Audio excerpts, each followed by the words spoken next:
কমিটির কাছে এটা প্রস্তাবনা মানে দায়িত্ব হিসেবে গিয়েছে, এটাই কি ফাইনাল, নাকি এখানে এই বিষয়ে আমাদের কোনো কথা বলার সুযোগ আছে, সংযোজন বিয়োজন কোনো পরামর্শ দেওয়ার সুযোগ আছে? যদি সেটা থাকে তাইলে তো সেটা রিপোর্টটাই আগে পূর্ণাঙ্গ আসা দরকার ছিল আমাদের সামনে। এই রিপোর্ট আলোচনা হওয়ার পরে যদি বিল আকারে আসতো, কাজটা সহজ হয়ে যেত এবং হয়তো বা এত জটিলতা হতো না। যেমন এখানে 32 বছরের ব্যাপার আছে, কিন্তু আমার সামনে তো পেপার নাই, আমি কিসের উপরে হা বলবো? আমাকে হা বলতে হলে তো ডেফিনেট ম্যাটেরিয়ালস থাকতে হবে আমার সামনে।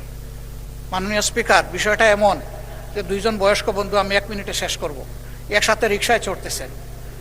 তো বয়সে যিনি ছোট, উনি বলতেছেন, ভাই আপনি তো আমার চাইতে বয়সে বড়, কিন্তু দেখতেছি যে আপনার ফিজিক্যাল এবিলিটি স্টেমিনা আমার চেয়ে অনেক বেশি। কেমনে বুঝলা? বলে যে আমি তো এখন আমার নিজের উরুতে হাত রেখেছি, ভালো করে চেতনা পাচ্ছি না। তো বড়জন হাসতে হাসতে বলতেছে, হাত তো রেখেছ আমার উরুতে, নিজেরটাই রাখো, তাহলে চেতনা পাবা।